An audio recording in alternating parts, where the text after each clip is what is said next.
Pride is getting too warm for me down here, and so I'm going up on earth where I...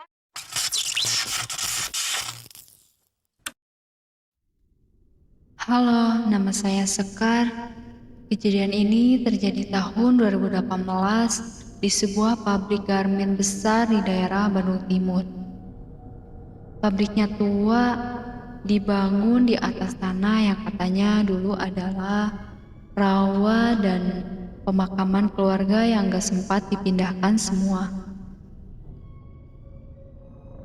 Jam menunjukkan pukul 2.15 pagi. Puncak-puncaknya rasa kantuk.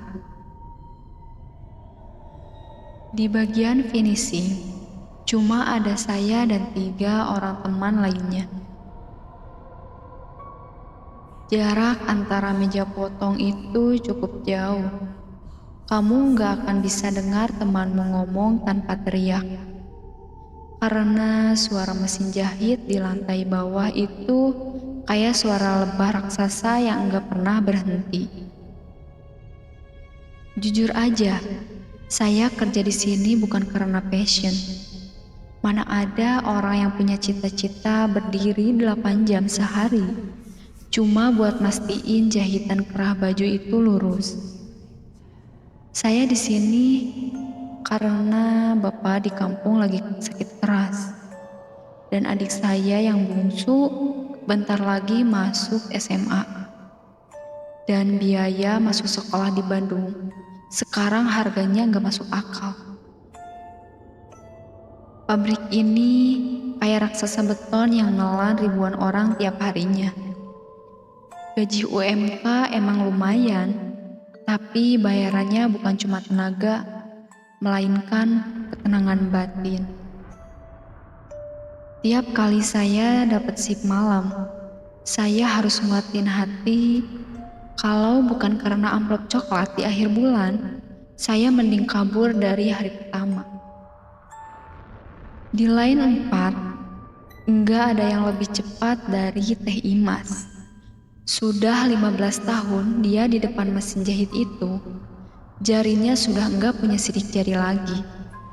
Halus karena gesekan kain selama belasan tahun. Wajahnya flat kayak topeng. Matanya selalu fokus ke jarum yang naik turun. Tapi anehnya, saya sering melihat dia menjahit sambil merem. Seolah-olah dia nggak butuh mata buat bekerja. Suatu malam, jam 1.30. Suasana lagi sepi-sepinya. Saya memberanikan diri nanya ke dia karena saya ngerasa pundak saya berat sekali. Dan saya nanya, Teteh nggak ngerasa aneh ya kerja jam segini? Tadi Sekar kayak dengar ada yang manggil dari arah gudang benang. Teh Imas nggak nengok. Tangannya masih lincah masukin kain ke bawah jarum. Dan suara mesinnya stabil banget. Dan dari situ Teh Imas pun menjawab. Dan dia bilang, mun aya nu manggil, tong ditoli. Eta mah lain urusan urang, fokus we karena target. Urang di dieu teh kerja, lain niat kenalan. Tapi teh, tadi Sekar lihat ada kain bergerak sendiri di pojokan, kayak ada yang narik. Dan kali ini, Teh Imas berhenti mendadak. Suara mesinnya mati, dan keheningan yang datang itu rasanya lebih sakit di telinga daripada suara bising tadi. Kar, dengerin Teteh, di pabrik ini mereka itu ibarat debu kain, ada di mana-mana. Semakin kamu perhatiin, mereka semakin ngerasa dianggap. Kamu mau mereka ikut pulang ke rumah kamu? Mau mereka duduk di atas lemari kamar kamu sambil nungguin kamu tidur? Saya diem, bulu kuduk saya berdiri semua. Teh Imas lalu ngambil botol air mineral yang isinya tinggal sedikit. Dia tuang sedikit ke lantai, tepat di bawah kaki mesin jahitnya, sambil komat kamit baca sesuatu yang bukan doa biasa, kayak mantra bahasa Sunda kuno. Saya baru sadar satu hal, Teh Imas selalu pakai earplug, itu penyumbat telinga, yang enggak pernah dia lepas. Awalnya saya pikir buat pelindung dari bising mesin, tapi malam itu saya lihat, di balik earplug-nya, telinga Teh Imas itu disumpal pakai kapas yang ada noda darah keringnya. Dan pas saya tanya kenapa, dia cuma jawab pelan. Teteh mah geus bosen kar.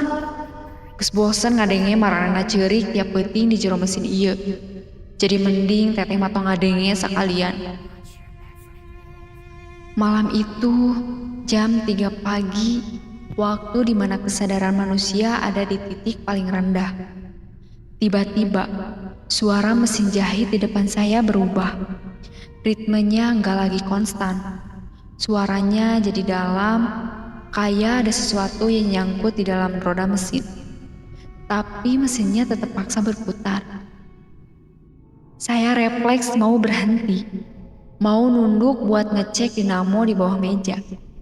Tapi sebelum tangan saya nyentuh saklar, tangan Teh Imas yang kasar dan dingin tiba-tiba mencengkram pergelangan tangan saya. Dan itu kuat banget, sampai kuku-kukunya kerasa nekan kulit saya. Dan Teh Imas bilang, "Sekar, tong ditingali, terusin yang motong kaina, tong dipikiran nah mesinnya jadi berat." Tapi teh, ini suaranya aneh. Takutnya mesinnya meledak atau jarumnya patah kena tangan Sekar. Dengerin teteh, kalau kamu denger ritme mesin berubah, jadi kayak suara langkah kaki orang lari, itu tandanya mereka lagi pengen kerja.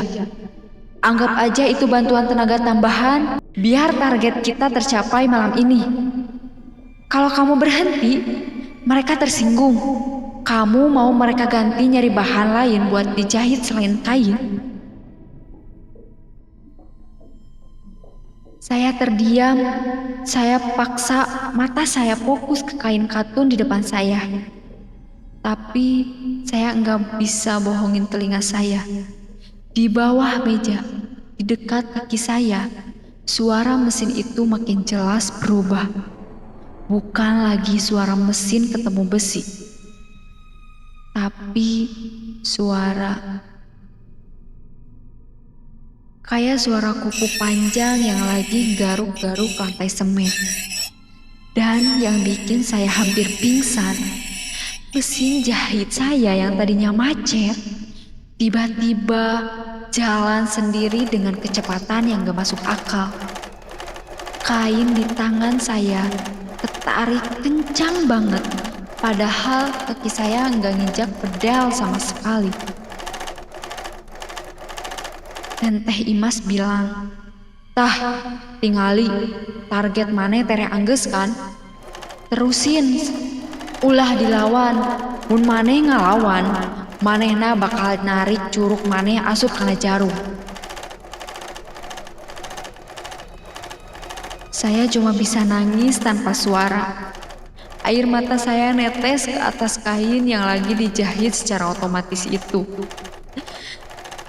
Saya ngerasa di bawah meja ada sesuatu yang dingin, sesuatu yang berbentuk tangan lagi meluk kaki saya.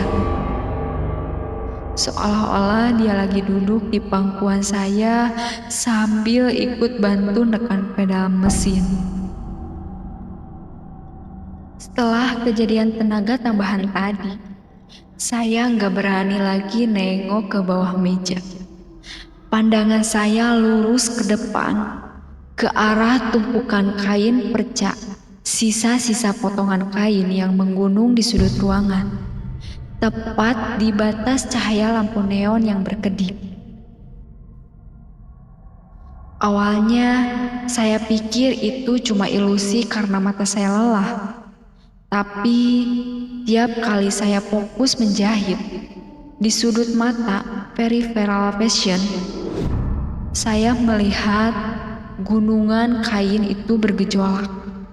Kayak ada sesuatu yang besar lagi merangkak di bawahnya. Dan pas saya toleh, tumpukan itu diam seketika. Cuma kain warna-warni yang kusam.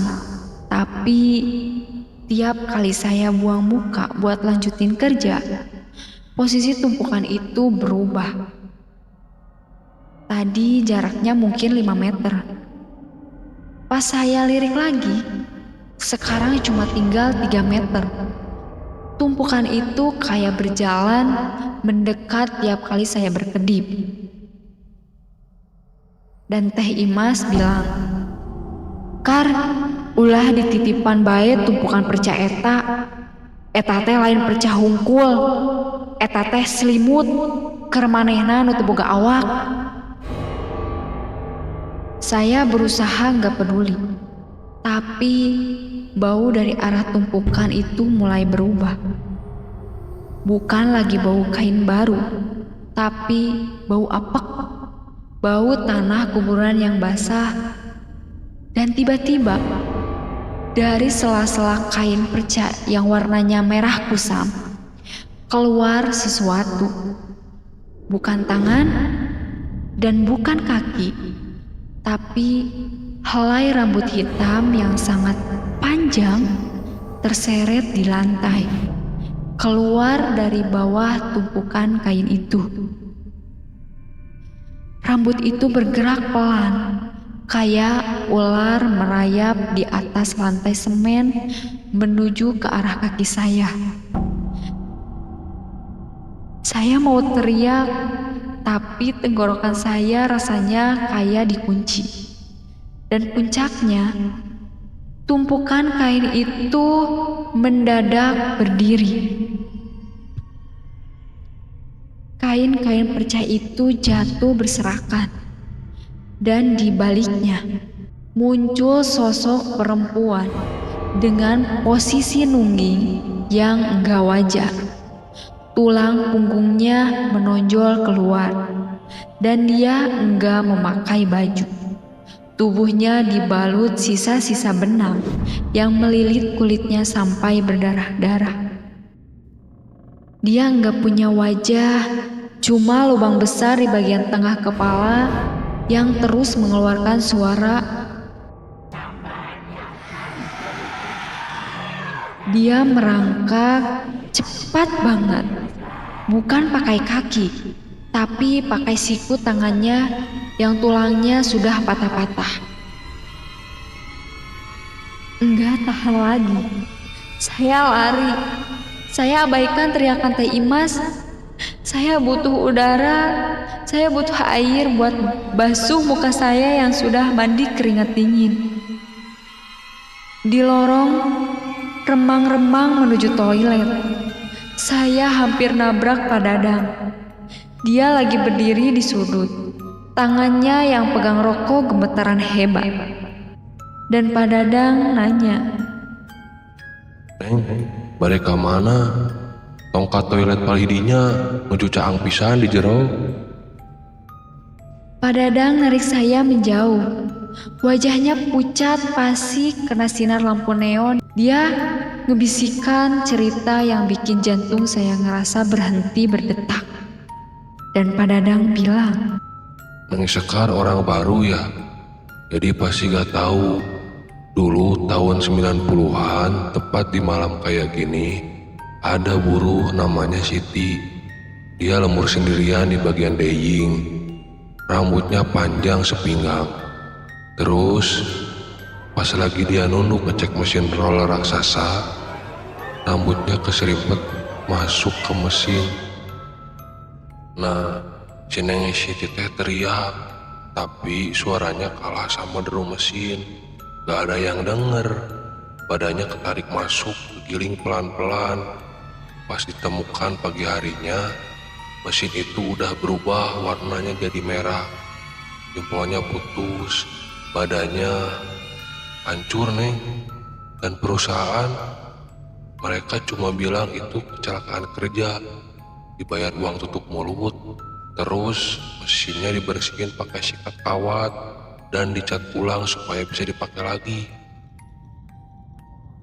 Nah terus malam ini tepat 30 tahun kejadian itu. Dan Neng harus tahu satu hal. Mesin jahit nomor 13 yang Neng pakai sekarang itu mesin yang dibeli dari hasil lelang aset bagian Deying lama. Itu mesin bekas Siti. Dia kayaknya lagi nyari bagian tubuhnya yang hilang. Cerita Pak Dadang masih terngiang telinga saya saat petir menggelegar dahsyat, seolah membelah langit Bandung malam itu. Seketika seluruh pabrik gelap gulita, mesin-mesin mati, suara bising yang tadinya memakan telinga berganti menjadi keheningan yang mencekam. Saya mematung di tengah lorong. Napas saya memburu, namun di tengah kegelapan total itu, saya mendengar sesuatu yang mustahil. Mesin jahit nomor 13 milik saya menyala tanpa listrik. Putarannya kencang sekali, seperti mesin yang dipaksa bekerja melampaui batasnya. Saya berjalan mendekat. Kaki saya terasa berat, seperti ditarik oleh magnet yang tak terlihat. Dan di sana, di tengah kegelapan, muncul cahaya hijau pucat yang temaram, menyinari meja mesin saya, dan di atas kursi saya dia duduk. Sosok Siti itu, kepalanya miring hampir 90 derajat, seolah-olah tulang lehernya sudah remuk total. Rambutnya yang legendaris itu panjang menjuntai ke lantai, tapi tampak compang-camping. Pitak di sana sini seperti habis dipotong paksa oleh pisau tumpul. Dia sedang menjahit kain perca. Tangannya bergerak cepat di bawah jarum mesin yang naik turun dengan brutal. Bunyi jarum itu bukan jarum menghembus kain, tapi suara jarum baja yang menghujam kulit dan tulang tangannya sendiri. Dia sedang menjahit kulit lengannya ke meja mesin jahit itu.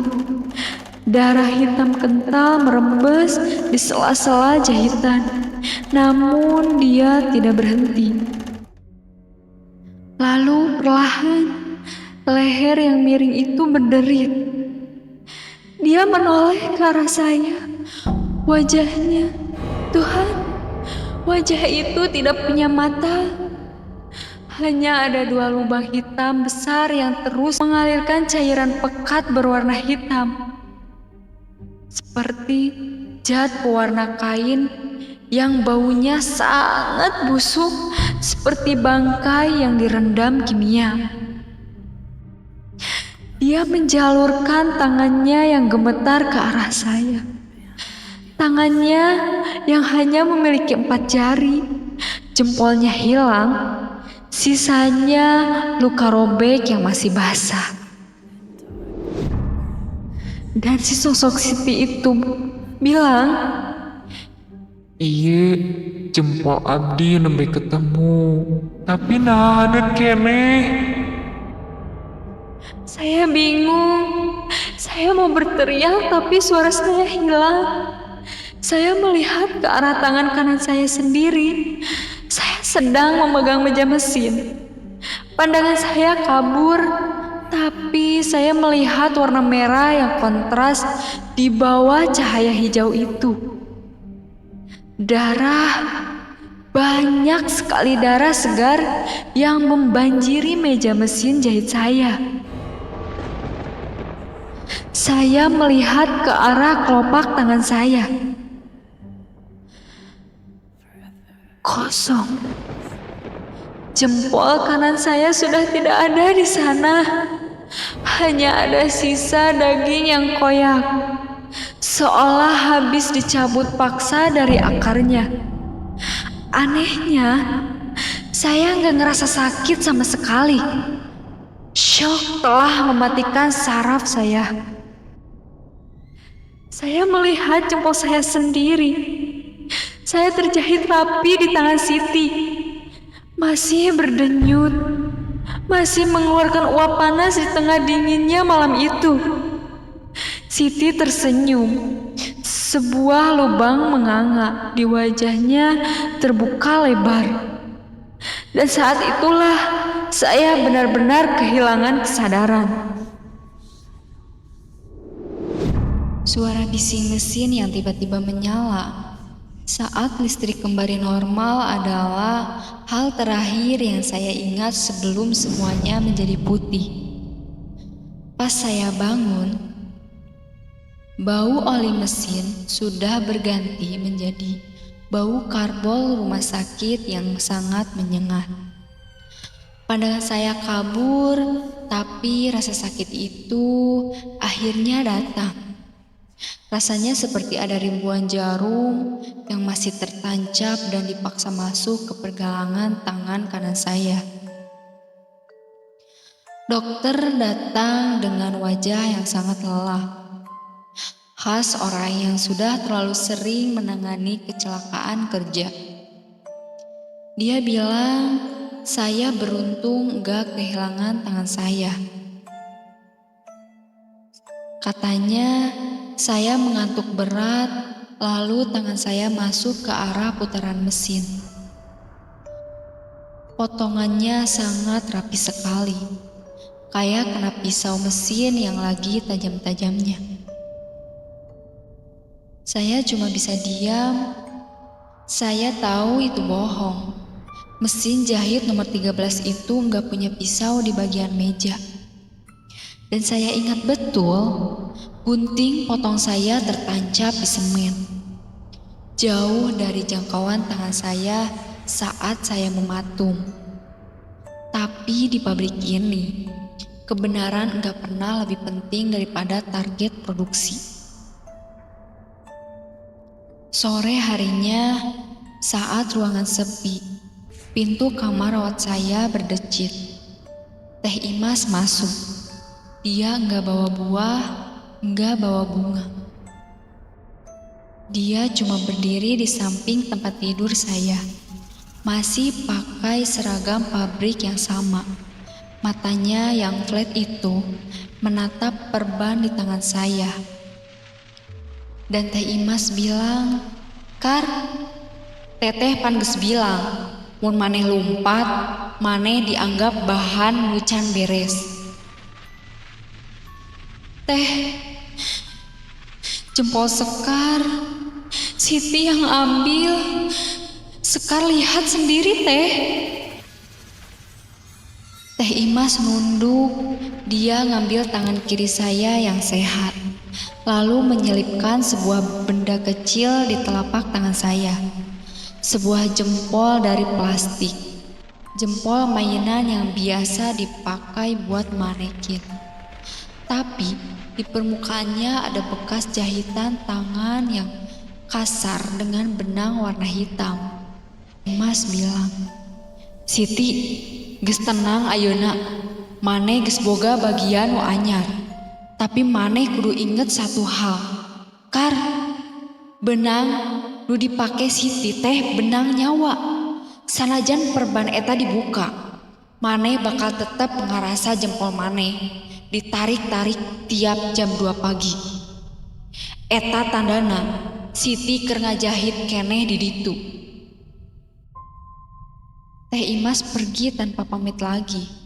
Dan benar aja, sampai detik ini tiap kali jam menunjukkan pukul 2 pagi, bekas luka di tangan saya ini mendadak berdenyut hebat.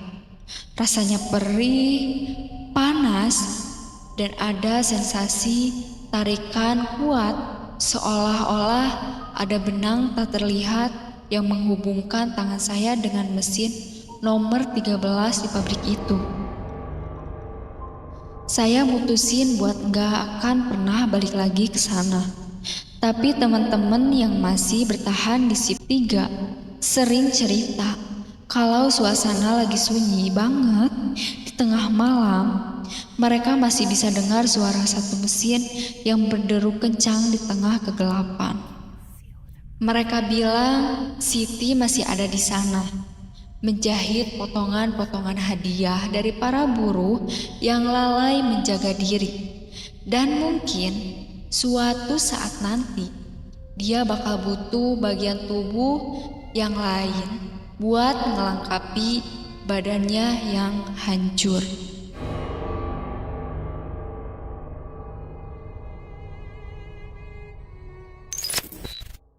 Nah, itulah tadi cerita seram dari Sekar, seorang buruh pabrik yang mempunyai pengalaman diteror oleh sosok Siti saat beliau bekerja di salah satu pabrik garmen.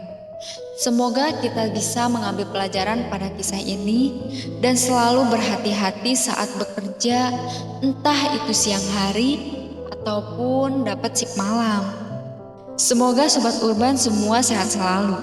Dan jangan lupa terus dengerin kisah-kisah dari kita. Saya Rini HDY pamit undur diri. See you dan hati-hati pada sosok yang ngintip di jendela rumahmu.